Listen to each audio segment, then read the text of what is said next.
Hola, buenos días o buenas tardes, según sea el caso. Esta es una grabación. Me es muy grato dirigirme a ustedes en esta forma telemática como parte del conjunto de conferencias que hay en relación a diversos temas de difusión. Y especialmente en el día de hoy me referiré a algunos aspectos generales respecto de los virus y también más específicamente en lo que se refiere al coronavirus. Siempre es útil saber quién da la conferencia, qué tipo de información, qué tipo de bagaje cultural tiene al respecto, como para sentir cierta confianza sobre el mensaje que recibe. Bueno, yo puedo decirles que soy bioquímico, que tengo un doctorado en biología molecular y desde la tesis de ese programa de doctorado en adelante he dedicado prácticamente toda mi vida a trabajar con virus. Y dentro de los virus con que he trabajado hay varios bastante exóticos y son muy diversos entre sí, por lo tanto me da una perspectiva bastante global y general de los virus. Yo empecé mi carrera trabajando con el virus de la peste porcina africana, que es un virus muy peligroso que se originó en África y que tiene graves repercusiones económicas en la producción mundial de cerdo.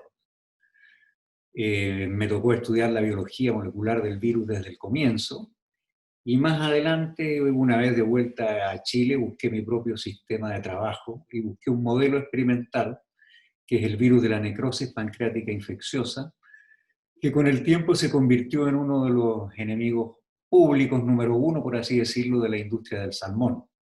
Y dediqué bastante tiempo, junto con varios colegas que me ayudaron a formar una línea de investigación sólida, una línea de investigación básica, pero también con mucho componente aplicado, ¿ya? Eh, Eso es el fundamento cultural que tengo como para venir a hablarles hoy respecto del virus. Antes que todo, quiero compartir pantalla con ustedes. En esta imagen, bueno, este es el título que ustedes ya lo han visto antes, es SARS-CoV-2 y humanos, una relación no consentida. Esto de la relación, ¿por qué una relación no consentida? Es evidente que no es una relación consentida la que tenemos con el coronavirus. Pero sin embargo tenemos que entender que todos los seres vivos de este planeta, nos guste o no nos guste, tenemos profundas relaciones con muchos virus. No hay ninguna forma de vida en este planeta que se escape a la posibilidad de ser infectado por un virus.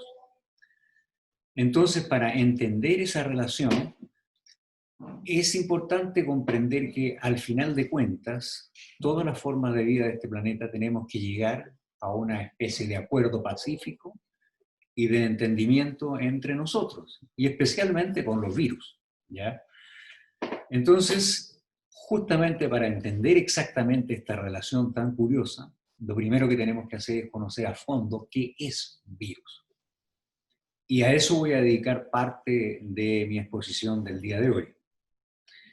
Este esquema ustedes ya lo han visto en repetidas ocasiones, que muestra una imagen bastante realista, aunque los colores desde luego no son realistas, de un virus. Y aquí lo ven como una esfera que contiene una serie de proteínas diferentes, como esta, de este curioso color, y debajo de esto información genética, que es lo que contiene todas las habilidades que el virus ha ido desarrollando en su historia para sobrevivir. En la siguiente imagen hay un concepto que quiero decirles que es súper importante tomarlo en cuenta, sobre todo hoy en día. Ustedes ven aquí un iPad y este iPad les muestra a ustedes una imagen sacada de una revista que se llama Scientific American, que se llama Health and Medicine en este caso particular, que les muestra a ustedes en esencia de que información abunda y existen muchas y muy buenas fuentes de información. Yo voy a abusar de la calidad técnica de esta revista y de la calidad científica en muchos de los dibujos y esquemas que mostraré porque es excelente, ¿ya? Y esta revista, como pueden ver, está a su vez asociada con otra revista que se llama Nature, que probablemente es la revista más importante de del desarrollo científico. Ahí es donde aparecen los grandes descubrimientos. Entonces el mensaje que quiero darles es el siguiente. Hoy en día el conocimiento está al alcance de todos, pero tenemos que saber nadar en ese conocimiento. Y esa imagen la represento con este señor en este hermoso lugar en las profundidades marinas. Y nadar, ¿por qué? Porque hay una cantidad gigantesca de información errada, falsa, tergiversada, pero también detrás de ello hay una imponente e impresionante cantidad de información científica que avala muchas de las cosas importantes que necesitamos saber sobre los virus. Siguiendo con mi exposición, quiero mostrarles primero que todo qué es lo que son los virus. Y una vez entendiendo qué es lo que son estas peculiares formas de vida, de aquí en adelante nosotros podemos entender varias cosas, como por ejemplo por qué nos enfermamos y cómo nos podemos defender. Este esquema les muestra a ustedes que todas las formas de vida de este planeta son infectadas por los virus. Ustedes tienen aquí, por ejemplo, un rinoceronte, tienen aquí un naranjo. Este naranjo también es infectado por virus. Hay una enfermedad que se llama la tristeza del naranjo. Tienen ustedes virus que infectan bacterias, virus que infectan humanos. Tengo que volver atrás. Virus que infectan humanos, virus que infectan ostras. De hecho, yo también he trabajado junto con unos colegas en el diseño y selección de un método para diagnosticar virus en ostras. Entonces, lo más importante de este mensaje inicial es que los virus infectan todas las formas de vida que hay en el planeta. Esta imagen que tienen ustedes aquí representa un resumen de todo lo que hay en el planeta, un resumen de todas las formas de vida. Nuestro planeta tiene alrededor de 5.000 millones de años y desde hace casi 4.000 millones de años atrás, como se ve aquí en la flecha, se originó lo que podríamos llamar la primera célula de la cual derivamos todos. Todas las formas de vida hemos derivado de esta. Y aquí arriba, en un pequeño extremo, estos últimos probablemente 300 millones de años, nos ubicamos nosotros en los animales. Entonces, como les decía antes, todas estas formas de vida son infectadas por virus. Y de esa relación es donde ocurre lo que decíamos antes, la posibilidad de generar distintos tipos de enfermedades. En esta imagen ustedes vieron algo que se movía con bastante agilidad aquí en el lado derecho de esta representación. Esto que ustedes ven aquí es una proteína. Es una proteína que tiene una actividad extremadamente dinámica. Aquí la vieron haciendo algo prácticamente en cámara lenta. Voy a volver atrás para que puedan fijarse nuevamente en el movimiento. Este movimiento que ustedes ven aquí en cámara lenta puede ser ejecutado 100.000 veces en un segundo. Y esto representa una de las características más importantes de la vida y que corresponde justamente a la habilidad que tienen ciertas moléculas de funcionar como pequeños motores. Estos pequeños motores son codificados en el ADN o el ARN. Esta es una molécula informativa y en esta molécula informativa está el contenido con las instrucciones para producir las distintas proteínas que, entre otras cosas, son las que permiten la existencia del metabolismo. Y el metabolismo es un conjunto de cientos de miles de reacciones bioquímicas que ocurren en un envoltorio. En este caso, ese envoltorio es una célula, ¿ya? Y estas son las reacciones que permiten que utilicemos adecuadamente la energía y los diferentes componentes que nos provee la naturaleza para fabricar hormonas, para fabricar pelo, uñas, huesos, alas, lo que necesitemos. Entonces, la vida en el planeta consta de dos elementos básicos: información y acción, en términos de proteínas. En teoría, no podemos producir un ácido nucleico si no tenemos una proteína que lo replique, pero tampoco podemos tener una proteína si un ácido nucleico, una proteína si no hay un ácido nucleico que tenga la información para hacerlo. ¿Ya? Eso es lo básico. Todas las formas de vida tienen esto. Entonces, ¿qué es lo crucial? Tenemos, como les decía, proteínas, donde está la acción y la estructura, ácido nucleico, donde está la información, metabolismo, que puede ser más o menos complejo según la naturaleza del organismo, y también un envoltorio, que suele ser, desde luego, membrana. Entonces, siguiendo con nuestro esquema, hubo un momento en la historia de la vida de este planeta que ocurrió un evento muy particular, que determinó el curso de la historia del planeta. Ese es el momento en que se inventó una máquina capaz de interpretar el mensaje de un ácido nucleico y convertirlo en una proteína que hace algo o que es parte de una estructura. Y esa máquina, la conocen ustedes desde el colegio, es el ribosoma. Y ustedes ven que el ribosoma es una super máquina, ahí la ven en actividad, es un conjunto de decenas de moléculas, tanto de RNA como de proteína. Esta máquina determinó un cambio fundamental en la historia y la trayectoria del planeta. Todo esto está íntimamente vinculado con el concepto que quiero llegar a definirles, el concepto de lo que es efectivamente un virus. En la siguiente imagen, nosotros tenemos un esquema. Imaginen que esta es una esfera, en este momento dividida en dos, pero es una esfera que contiene todas las formas de vida del planeta.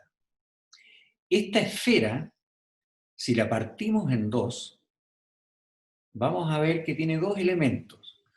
Un elemento que está aquí abajo, que corresponde a todas las formas de vida que tienen la capacidad de formar sus propias proteínas y que tienen metabolismo y que suelen estar envueltas en estructuras mucho más complejas, membranas a nivel unicelular y formación de tejidos como colectividades de células. Aquí están todas las formas de vida, las bacterias, las arqueas, las eucarias, de donde venimos nosotros, los eucariontes.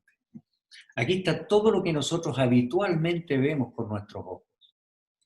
Sin embargo, cuando se llegó a ese momento crucial en la definición de si existía, en el momento en que se definió la existencia de una máquina, mejor dicho, que era capaz de producir ribosomas, otro grupo de microorganismos de la época decidió un camino evolutivo distinto, que es el que ven aquí.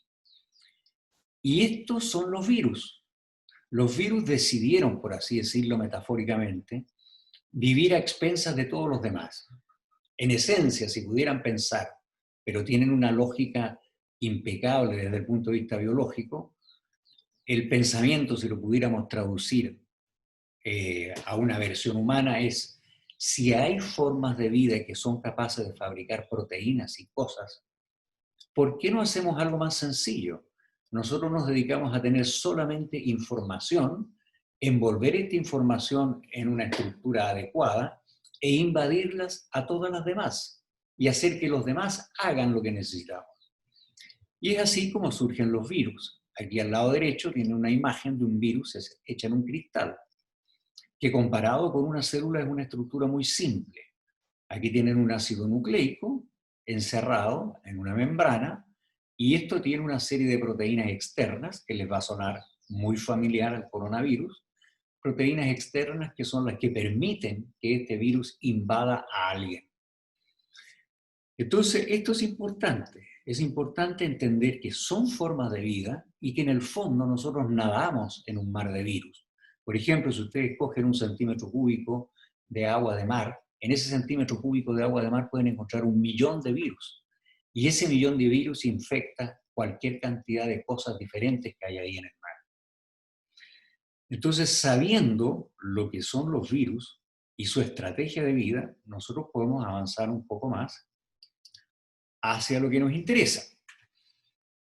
Aquí recogí unas imágenes de varias partes, ¿ya? Esta imagen del lado izquierdo les va a sonar familiar. Esta imagen representa un hospital de la década del 50 en que con estos respiradores mecánicos rudimentarios al lado de los nuestros, se trataba de preservar la vida de niños infectados por el virus de la polio.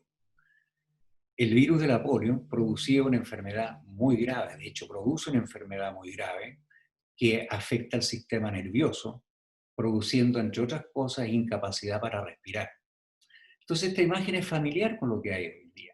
Lo interesante y la parte positiva de esto es que el polio, como enfermedad, está prácticamente erradicada porque tenemos buenas vacunas contra el virus. O sea, aquí hay una primera moraleja. Los virus son erradicables, los virus son controlables. Aquí arriba tenemos otras imágenes del siglo XVIII en Japón, donde nos muestra un señor afectado por viruela.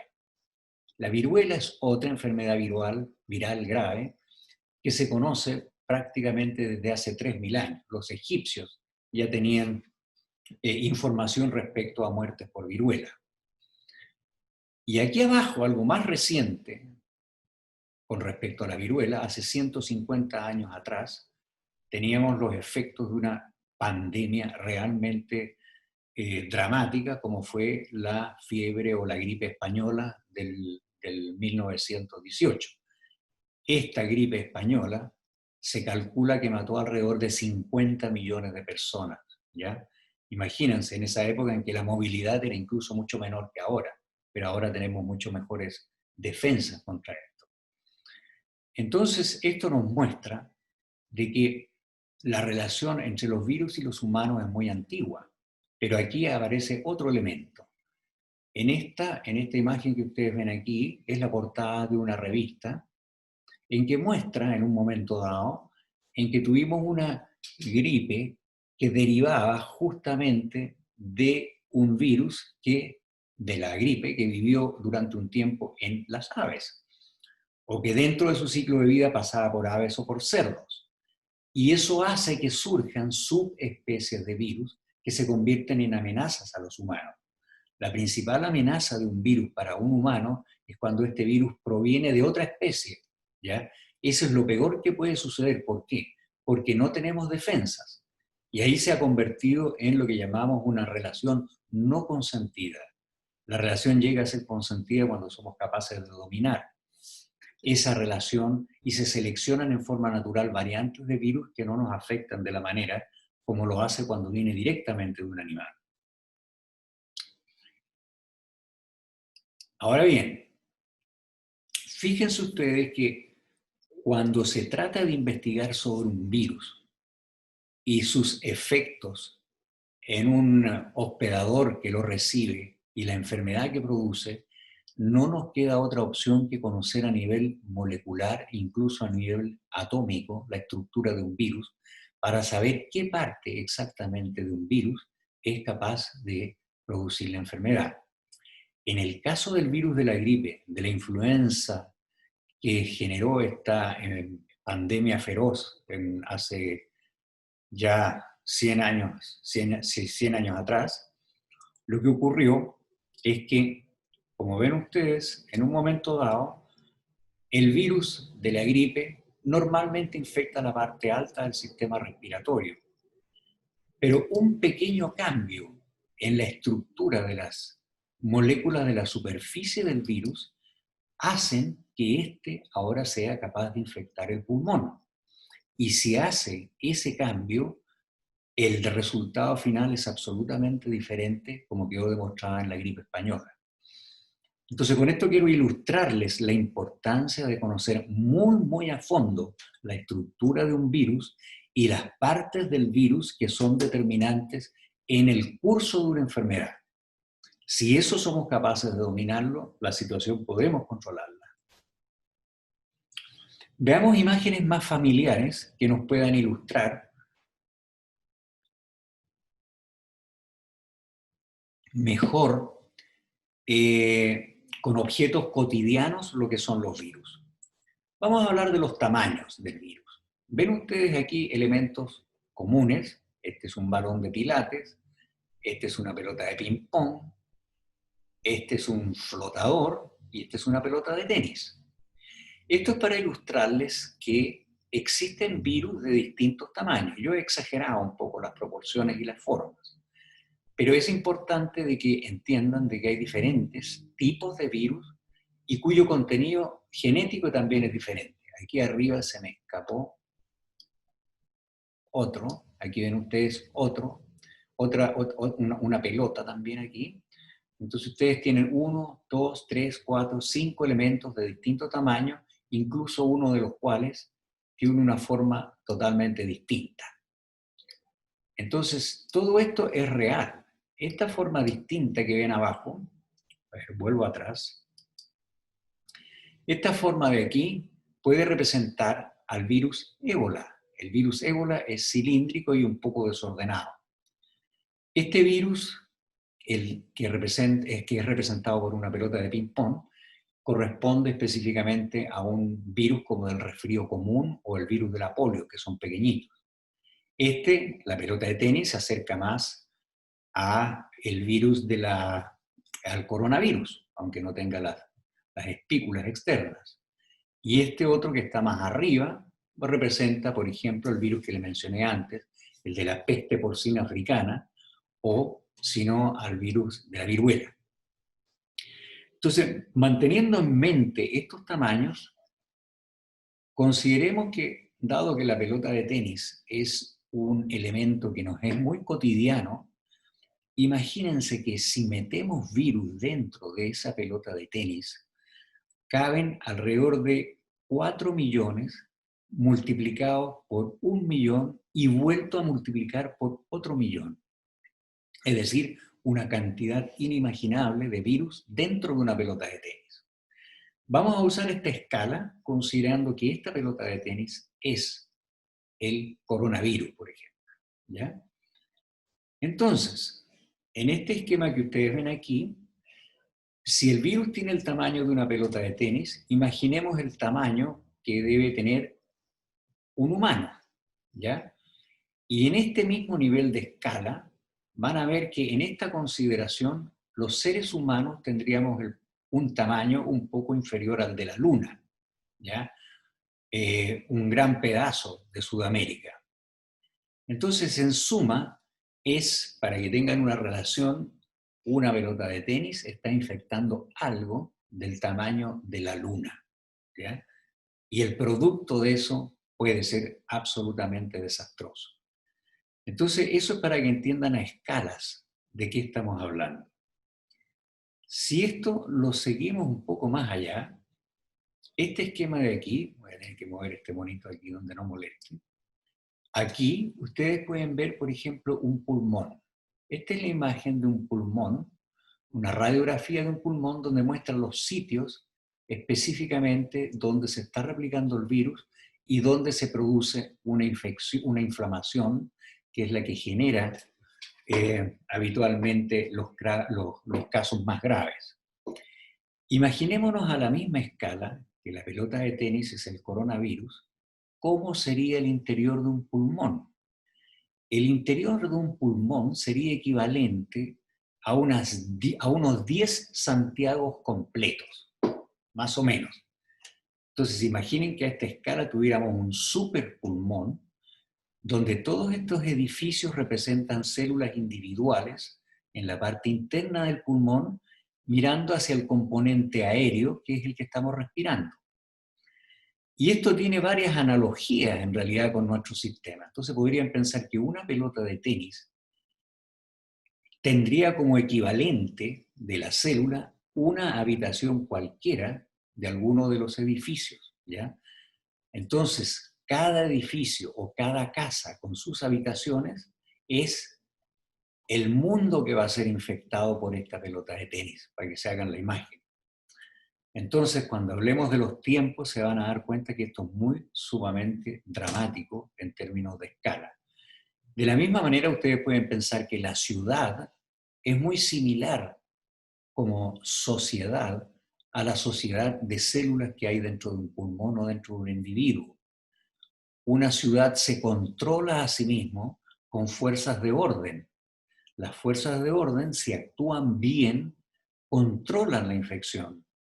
Si no actúan bien, hacen que la infección se propague. Pero también puede ocurrir otro efecto, que las fuerzas que debieran controlar el orden lo hacen en forma desmedida y producen un efecto peor que el propio virus. Entonces, hay muchas similitudes, que no voy a entrar a discutir, entre el comportamiento de una ciudad y el comportamiento del interior de un órgano infectado por un virus. Entonces, podemos ver que con estas analogías podemos pensar un poco más en grande. Nosotros desde hace mucho tiempo teníamos esta conceptualización. Sabíamos que los virus había que pararlos aquí, en ambientes donde había virus que infectaban formas de vida con las cuales nosotros teníamos poco contacto. Y teníamos que pararlos y conocerlos aquí antes que lleguen a la ciudad y aún antes que se propagan, como cuando ocurre una pandemia en que el virus viaja en avión a donde quiere. Eso lo sabíamos de hace mucho tiempo atrás. Y lamento decirlo, que la ciencia ha descuidado ese aspecto de la prevención.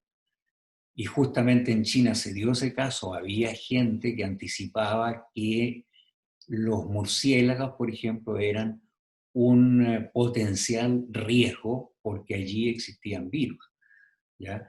Y virus que vivían y coexistían pacíficamente con los murciélagos. Pero eso ocurre en todas partes del mundo y en todos los lugares. No necesariamente tenemos que culpar a los asiáticos por esto. Simplemente son más, tienen otra forma de vida, otro tipo de cultura. Es una cosa que a nivel global tenemos que tener preocupaciones por esto. Siguiendo con esta idea, justamente esto es coincidencia que venga una señora asiática en esta ventana, no me había dado cuenta. No me había dado cuenta, no fue voluntario. Siguiendo con esto, veamos la historia breve de los coronavirus. Los coronavirus son un virus común y corriente, de los cuales existen montones de virus en todas partes, parecidos, distintos, con distintas estrategias. Este nos afecta en particular ahora, y vean ustedes que tiene una historia muy curiosa y muy rápida. Ya en el año 1965 sabíamos que el coronavirus podía producir, aquí tengo un problema con esto, podía producir el coronavirus resfríos comunes, y de hecho produce una forma de resfrío común. Después, más adelante, en el 66, se aísla un virus algo distinto, pero también coronavirus. Más adelante se aísla en China uno que ya es un poco más agresivo y produce un síndrome más agudo. Después en Holanda, en el año 2004. El 2005, neumonía también en Hong Kong. Después aparecen unas formas de enfermedades respiratorias por coronavirus aún más graves, el 2012, en el Medio Oriente. Y finalmente tenemos la actual, que surge desde China, y es la que nosotros conocemos. ¿Qué quiero decirles con esto? Que en unos pocos años, una forma de vida en particular, este virus, ha cambiado. Y esto es natural en los virus. Los virus van cambiando continuamente. Cada vez que se multiplican virus, como son tantos, aparecen variantes. Variantes que son más o menos patógenas. En este caso, ha surgido esta forma que a nosotros nos tiene bastante incómodo por el momento. Aquí hablemos de una relación consentida en este caso. Aquí tenemos una hiena. Esta hiena es infectada por el virus de la rabia. El virus de la rabia sí que es realmente un virus muy, muy serio. Afortunadamente, también mediante vacunas lo tenemos perfectamente controlado. Pero en la naturaleza, como por ejemplo en el Serengeti, hay distintas formas de virus de la rabia mostradas en este esquema. Este esquema es lo que se llama un árbol filogenético, y la mayor o menor cercanía de estas líneas entre sí representan el mayor o menor número de mutaciones que hay entre uno y otro. o diferencias en las letras del código genético. Por ejemplo, este virus que infecta a hienas que está aquí es muy distinto ya a este virus que infecta murciélagos y que se encuentra en el otro extremo. Si esto lo ordenamos de otra manera, fíjense ustedes que hay un árbol muy curioso.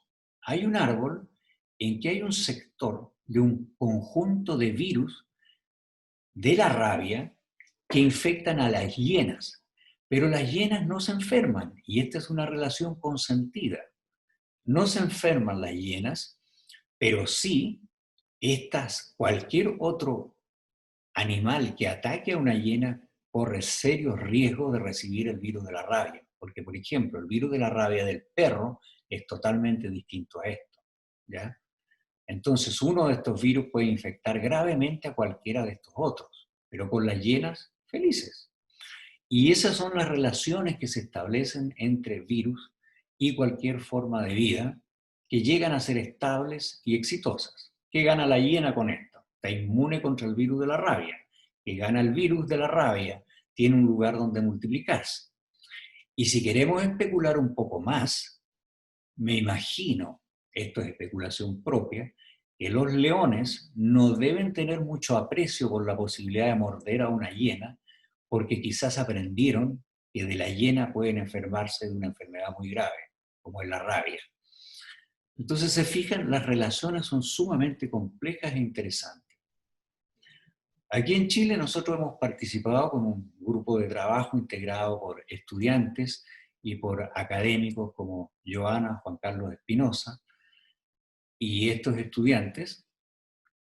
Es un trabajo que ilustra sobre lo mismo, en el sentido de, aquí tienen ustedes un árbol filogenético bastante completo y complejo, ¿ya? Voy a mover esto un poco más acá. Este árbol filogenético representa aislados que hemos hecho de un virus con el cual hemos trabajado de distintas partes de Chile. Este virus lo aislamos por primera vez en Chile el año 1983-1984. Y este virus inicialmente lo usábamos para hacer experimentos sobre ciencia básica, pero después este virus se convirtió en algo muy importante en la industria del salmón. Por lo tanto, también nos dedicamos a ciencia aplicada. Pero lo que quería mostrarles es cómo desde 1983 hasta hoy en día aparecen enorme cantidad de familias del virus que incluso viven, como demuestran estos círculos, en distintas partes de Chile. Y cada uno de estos virus tiene propiedades distintas. Algunos son más agresivos con una especie, otros más agresivos con otra, y tienen distintas características que hay que ir mapeando. Esto que hemos visto en este tiempo es común a la ocurrencia con muchos otros virus y con muchos otros operadores, como sucede específicamente con el caso del coronavirus que ustedes ya conocen y que incluso deben estar bastante saturados con él. Pero esto muestra que los virus evolucionan muy rápido, los virus se expanden y se diversifican. Y nosotros tenemos que estar siempre atentos a todas las variantes que hay de esos virus. Si seguimos con nuestro esquema, volvamos ahora al coronavirus.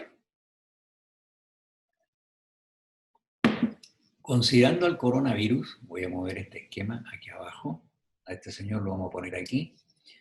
Ustedes pueden ver que hay aquí un conjunto de virus como rinovirus, HIV, Zika, influenza, ébola y el corona. Observen acá que se representa la longitud en términos de número de bases, lo cual representa la capacidad genética, la capacidad de información que tiene el virus.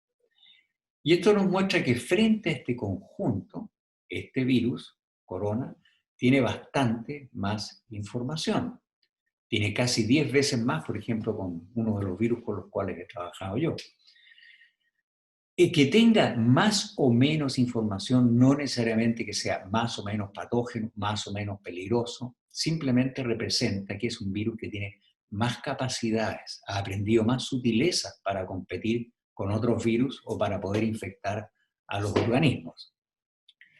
Entonces, Vean ustedes, por ejemplo, el virus HIV, es algo menor, pueden ver aquí otra cosa interesante, y es que cuando hay una cierta longitud, una cierta cantidad mínima de información genética que tiene el virus para replicarse requiere de una enzima que ayude a que no cometa errores en su replicación. Es tan grande ya, sobre 20.000 bases, 20.000 bases desde aquí en adelante, que el virus necesita una proteína adicional propia para ayudarle a corregir y no cometer errores. Porque como se multiplica tan rápido, es muy fácil que cometa errores. Y eso es lo que tenemos que evitar. Eso también puede ser una ventaja, porque esta enzima que tienen para corregir errores es un buen blanco terapéutico. Fíjense, yo les mencionaba que hemos trabajado en nuestro grupo con el virus de la necrosis pancreática infecciosa.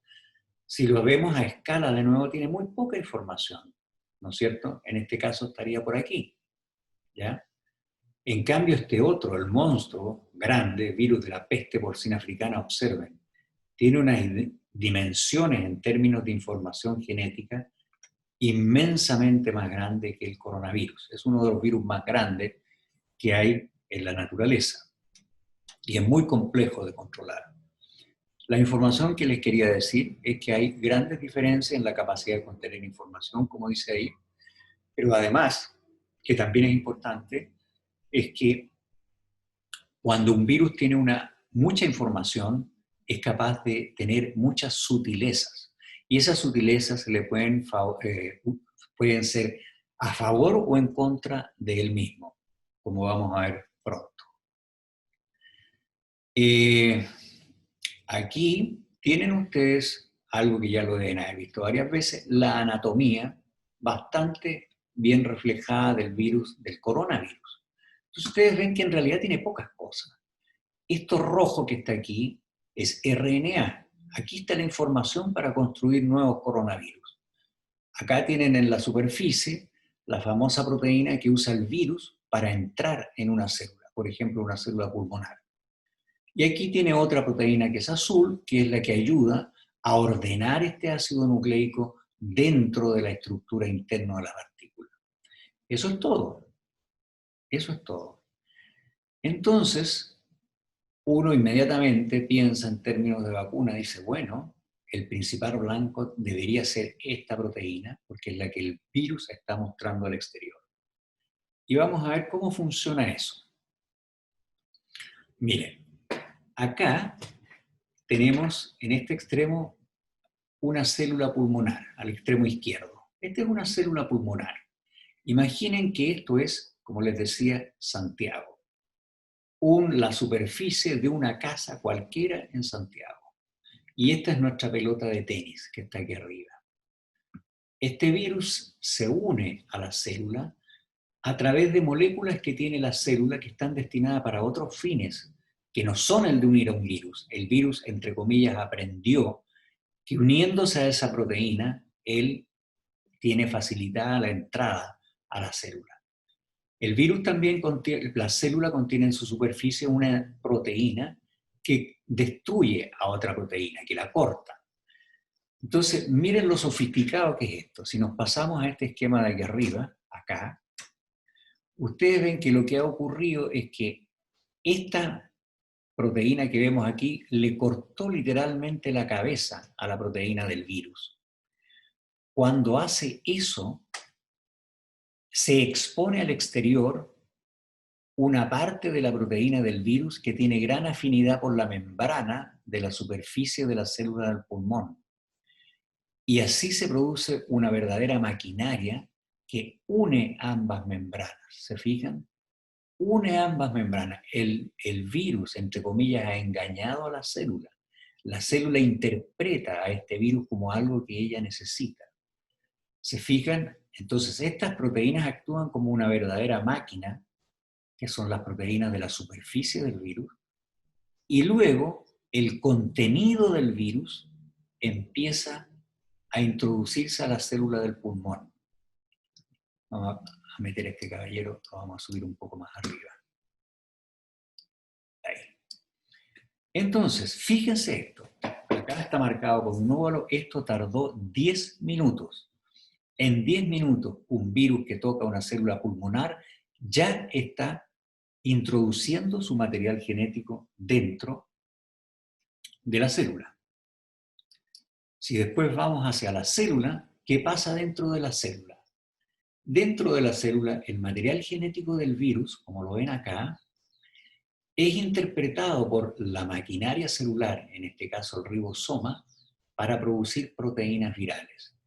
Y desde el momento que aparecen proteínas virales y se multiplica este ácido nucleico dentro de estas vesículas, desde ese momento en adelante el virus ha tomado control de la célula pulmonar.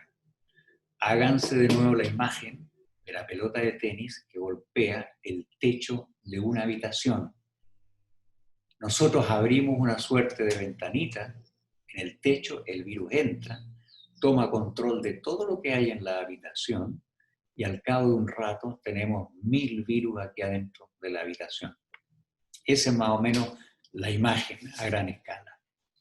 Entonces ustedes pueden observar que mirando este esquema en general, el virus ha tomado control de todos los sistemas membranosos de la célula, todos.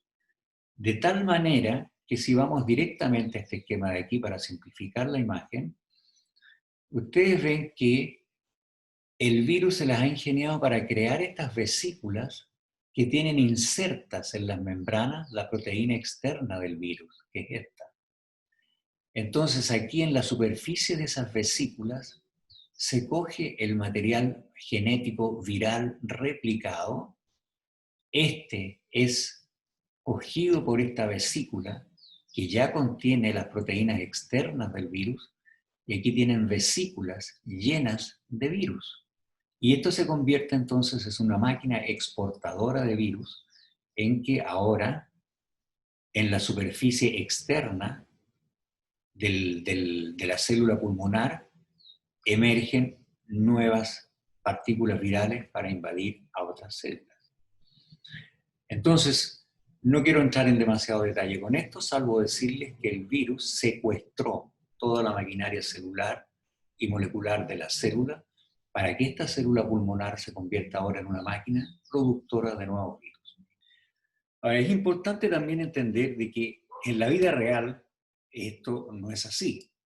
Para llegar a concluir cosas como las que les estoy mostrando, se hacen una serie de estudios en que se analizan tejidos en distintos niveles de profundidad, como lo que ven ustedes, hasta poder bucear prácticamente dentro de una célula y sus complejidades la presencia o ausencia del virus.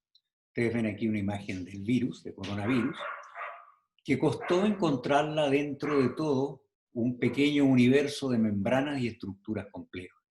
Esto corresponde a imágenes que hemos tomado nosotros. Hemos formado un grupo de trabajo entre clínicos y científicos, en que hay una relación óptima entre hospital y universidad, y lo que estamos haciendo es explorar algunos aspectos de la transmisión vertical del virus. Entonces de aquí surgen nuevas preguntas, y estas son las que tienen que ver con nuestra defensa. Y aquí les señalo, ¿qué hacemos nosotros? Fíjense, estamos hablando en el periodo que va entre el día que el virus entró en la célula pulmonar al día número 3, como aparece aquí. ¿Qué sucedió? Ustedes tienen acá una célula infectada, esta, con los puntitos rojos. Inmediatamente que una célula está infectada, empieza a funcionar lo que llamamos el sistema inmune innato. Voy a tener que mover esto por acá. Ahí. El sistema inmune innato. Este sistema inmune innato es un sistema de defensa un poco que funciona casi groseramente, respondiendo inmediatamente ante un ataque con lo que se tiene a mano. Esta célula infectada produce moléculas como el interferón que alertan a todo el sistema: oye, aquí estamos siendo invadidos, hagamos algo. Y ese algo implica, por ejemplo, en que células como los macrófagos se acercan a los sitios donde hay células infectadas y estas células infectadas son atacadas. Son atacadas y son destruidas. Y es aquí donde empiezan los problemas, porque si este tipo de respuesta no permite controlar al virus, en algunos casos sí lo permite, en un resfrío común que nos dura 4 o 5 días lo controla, pero en una gripe no es suficiente, y con el coronavirus menos aún. Entonces ahí necesitamos de lo que se llama el sistema inmune adaptativo, que aquí tenemos más protagonistas. Por ejemplo, el mismo interferón de que hablábamos antes estimula a una célula que en forma particular va a producir anticuerpos contra el virus. Este es el fundamento de las vacunas, esencialmente, ¿se fijan? Y por otro lado, también otro grupo de células muy parecidas a esta, que se llaman las células T, pueden hacer un ataque directo a la célula infectada. Lo que ha ocurrido de diferente entre este momento y este otro momento es que ahora hay un sistema de defensa masivo donde hay grandes cantidades de estas células y de estas células que van a atacar a nuestros tejidos y van a producir respuestas inflamatorias progresivamente más violentas según sea el caso. Entonces, lo que se pretende con las vacunas justamente es lograr montar un sistema defensivo como este. Aquí ven una imagen más real, ustedes ven células aquí abajo que son infectadas por un virus, y aquí ven estas mismas células T que ven acá, que están sobre estas células atacándolas directamente. Tiempo que ha ocurrido desde que la célula pulmonar fue invadida, ya estamos entrando en la segunda semana de la infección, ¿ya? Y es aquí donde se producen los problemas cuando la respuesta inflamatoria es muchísimo más exagerada que lo que la situación lo requiere, ¿ya? Y ese es uno de los grandes problemas en este tipo de infección. Si pasamos un poco más adelante, volvemos a algo que les había comentado antes sobre los recursos de este virus, ¿ya? Este virus tiene mucho material genético y tiene además una enzima que controla de que no se cometan errores. Por ejemplo, aquí tienen un genoma del virus, ¿ya?, que está correcto. Si esa enzima falla, ustedes ven aquí que el genoma tiene una serie de errores. Estos errores pueden ser fatales para el virus porque puede dar origen a proteínas que no van a funcionar y no van a ejecutar las acciones que él necesita. Entonces, este es un muy buen blanco, esta enzima, para tener una droga antiviral, y ya existen drogas antivirales dirigidas a esto y que han dado bastante buenos resultados. Esto es una cosa importante que tomen en cuenta. Con el tiempo, siempre vamos a tener recursos contra los virus. Ya pueden ser vacunas o pueden ser antivirales. Hoy en día, nadie necesariamente tiene que morir por el SIDA producido por el virus HIV. ¿Por qué? Porque nuestra principal estrategia contra ese virus es tener un pequeño cóctel de drogas antivirales, ¿ya? En este caso, nosotros estamos apostando por un camino doble. Por un lado, las vacunas y por otro lado, los antivirales. Esto también es importante que tengan al menos una visión general de cómo funciona el sistema en la preparación de una vacuna, ¿ya? Imaginemos que aquí tenemos una vacuna, no importa los detalles de la vacuna por el momento. Cuando tenemos esta vacuna es reconocida por un tipo de célula que tiene la propiedad de descomponer los componentes que forman parte de la estructura del virus, y con esto muestran este componente a otras células, ¿ya? Y alertan a estas células para que de aquí en adelante, cualquier cosa que aparezca que contiene a esta proteína, monten un sistema de ataque brutal contra ella. Y este es el ataque en que, no sé si sale, ahí está, centrado como en su primera fase, en que esta célula presenta componentes del virus o de la vacuna, según sea el caso, a un sistema celular que genera, entre otras cosas, una memoria que nos puede durar meses y años. En eso consiste una vacuna. Pero también simultáneamente células que atacan directamente al virus a través de los anticuerpos, que es lo que precisamente medimos cuando queremos saber si alguna vez hemos sido invadidos por un virus determinado que nos deja esos anticuerpos en la sangre. Pero también de aquí puede derivar una célula que directamente, que se llaman las células asesinas, que directamente atacan las células pulmonares y las destruyen. Entonces, en términos generales, también ustedes ya esto lo deben haber visto en múltiples publicaciones y múltiples informaciones que han leído, las distintas estrategias, y que son bastante obvias, diría yo, a estas alturas de la vida. Uno puede ser un virus debilitado que no produce enfermedad o que la produce en forma muy débil.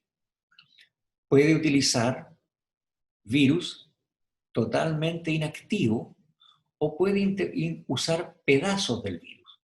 Cualquiera de estas cosas que uno utiliza para generar una respuesta utilizando esta célula que les había mostrado antes, es suficientemente bueno y es una alternativa.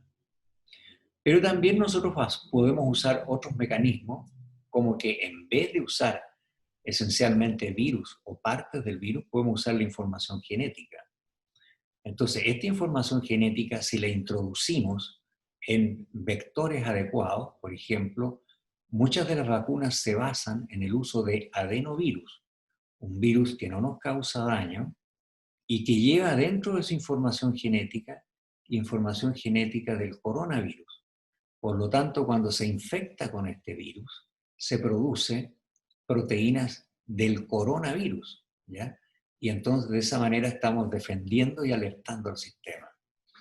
Entonces, básicamente hay dos formas. Una, utilizando virus parcialmente inactivados o totalmente inactivados, partes del virus, o bien directamente sus ácidos nucleicos introducidos en una célula o en un individuo para que se generen las proteínas virales, que al fin de cuentas son las que tienen que ver con esto.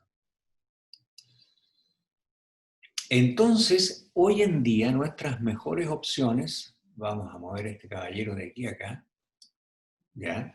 Nuestras mejores opciones son las drogas antivirales dirigidas específicamente contra algunos elementos que son propios del virus o incluso de la célula que el virus necesita para entrar. Ustedes pueden ver aquí que hay varios puntos en los cuales uno puede generar drogas. Drogas contra la enzima celular que corta a la proteína del virus.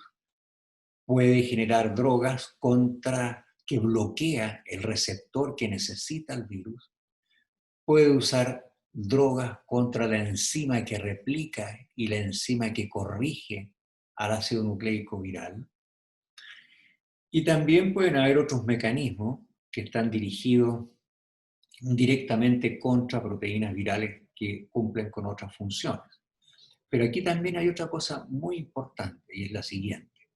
Si pensamos en la enfermedad propiamente tal, ustedes saben perfectamente que el pulmón puede sufrir una inflamación muy severa, muy grave, que conduce muchas veces a la muerte. Y esto se produce por lo que ustedes ya conocen como lo que se llama la tormenta de citoquinas, ¿ya? Una de esas citoquinas se llama interleuquina 6. Y ahora hay bastante esfuerzo en tratar de inhibir a esa droga, a esa interleuquina 6, que es de nuestro propio sistema de defensa, con el objetivo de que no haya una respuesta tan escandalosa ante la infección por el virus, ¿ya?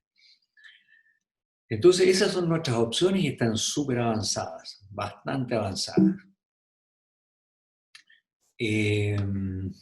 Siguiendo con lo que tenía para mostrarles, viene ahora un par de noticias positivas. A ver, un momentito, vuelvo atrás. Vamos a poner este caballero en otro sitio donde no nos moleste. Vamos a poner aquí, ¿ya? Lo que quería decirles es lo siguiente. Esta epidemia, contrariamente a lo que muchos piensan, o más bien pandemia, contrariamente a lo que muchos piensan, nos ha pillado muy bien parados. ¿Por qué? Porque con gran velocidad nosotros podemos montar todo un tremendo aparataje, un esfuerzo único, como nunca se ha visto en toda la historia de la humanidad, para atacar simultáneamente y con muchas disciplinas interactuando entre sí, clínicos y científicos interactuando entre sí, para lograr controlar esta pandemia. Y esto se está haciendo en un tiempo récord. A nosotros en tiempo humano nos parece horrorosamente lento, pero no, ha sido rapidísimo. Fíjense ustedes, aquí hay una empresa que se llama Biosciences, que dice, mire señor, usted quiere trabajar en investigación con el virus, yo le ofrezco todas estas cosas. Le ofrezco un montón de reactivos para trabajar en la respuesta inmune al virus. Le ofrezco un montón de reactivos para que usted trabaje en el análisis de las citoquinas que se producen en la infección viral. Le ofrezco una serie de materiales y metodologías y estrategias para que trabaje en vacunas y también en biomarcadores que identifican los niveles de desarrollo de la enfermedad, por ejemplo. Y así hay varias empresas. Aquí hay otra que se llama Sinobiological, que les ofrece a ustedes todos los kits que ustedes quieran. Le dicen, miren, aquí cubrimos 50 virus, 350 cepas, etcétera, etcétera, etcétera. Y como estas dos empresas, hay muchísimas. Y ustedes ya saben perfectamente que hay más de 100 vacunas en un buen nivel que ya se están desarrollando. Por lo tanto, uno podría esperar con optimismo que las cosas deben mejorar relativamente pronto. Y para terminar, quiero mostrarles un par de reflexiones que tienen que ver con lo que habíamos hablado antes. Esas cosas tienen que ver con lo siguiente. Han pasado, yo diría, cerca de 6 o 7 meses desde que se desarrolló la pandemia. La cantidad de información que surge es enorme, enorme, pero hemos aprendido algunas cosas que son súper importantes. Dentro de los hechos más fundamentales que hemos aprendido uno, que si nos enfermamos ahora, tenemos mucho más posibilidades de sobrevivir que si nos hubiéramos enfermado varios meses atrás. El tratamiento médico, el tratamiento científico de la enfermedad ha mejorado en forma espectacular.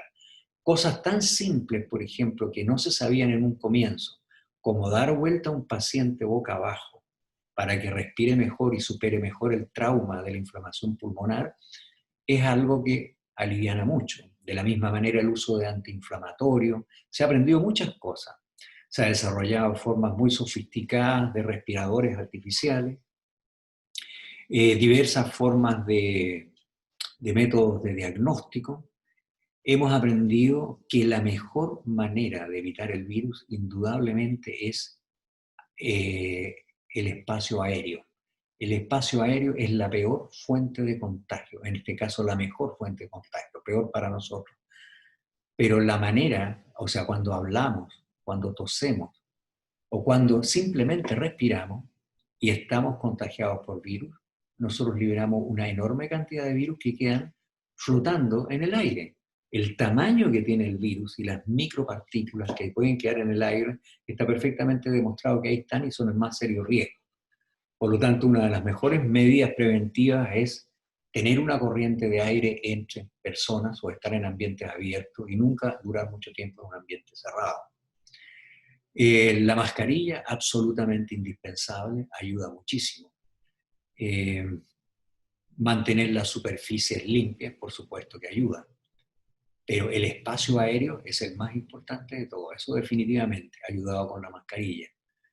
¿Qué otra cosa es importante? Hemos aprendido también de que todo el mundo puede desarrollar formas muy desagradables de la enfermedad.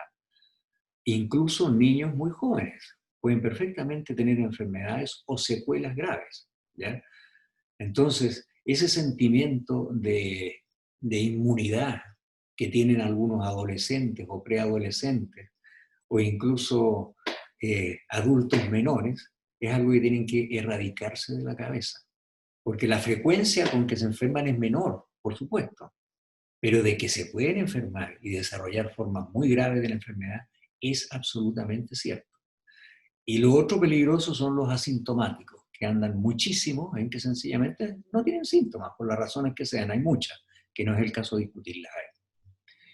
Después, la otra cuestión importante también es que el impacto que tienen las informaciones falsas, las actuaciones erróneas de muchos líderes que emiten juicios sin fundamento científico y que hacen que la gente reaccione de una manera peligrosa en forma colectiva frente a esto, ¿ya?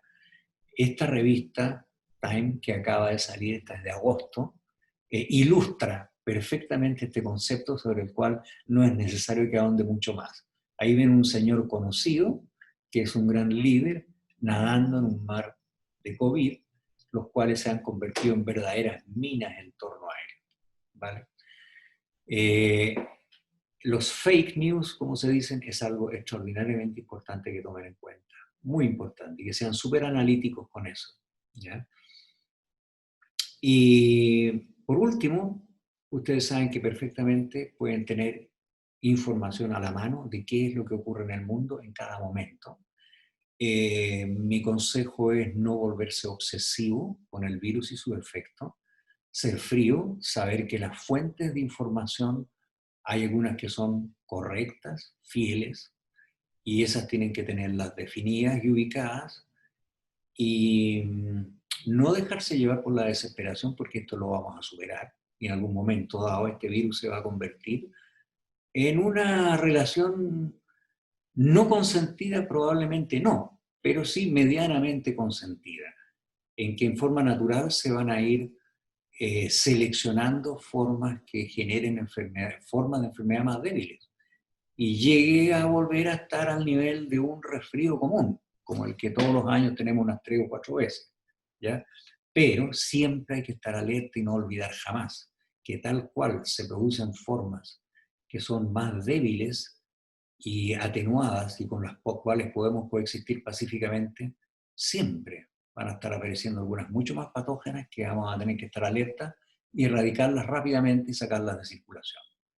Finalmente, ustedes pueden ver en este mapa cómo esto realmente es una pandemia, como con nivel nunca antes visto en la historia, pero que ustedes pueden ver que hay países, los colores representan aquellos países en que se están produciendo cada vez menos fallecimientos y otros países que van creciendo. Entonces, este tipo de mapa ustedes pueden seguirlo continuamente para tener progresivamente una idea más optimista de lo que ocurre a nivel global. Nuestro país está todavía en un nivel sin mucho entusiasmo. Esto tiene 2 o 3 semanas. Crece un poquitito todavía, pero al borde de dejar de crecer, ¿ya? Pero hay otros países en que francamente va decreciendo. Pero esto uno lo puede mirar de cualquier manera, ¿ya? De cualquier manera. Hay muchas opciones de interpretar esto, ¿ya? Uno puede decir simplemente que en algunos casos hay unos incrementos notables, pero esos incrementos notables pueden ser transitorios porque han relajado los hábitos, y eso es una parte de una estrategia para ir apretando, soltando, hasta que la pandemia siga un ritmo cada vez más y más controlable. Y espero haberlos dejado medianamente informados, y lo más importante de todo es, como siempre, tener clara la idea de qué es exactamente un virus, para no tener que andar especulando sin fundamento, como con mucha frecuencia suele suceder. Por eso, ojo, por ejemplo, con los movimientos antivacunas. Bueno, ha sido un placer, espero que esto les haya sido útil, y me despido y que estén súper bien. Chao, chao.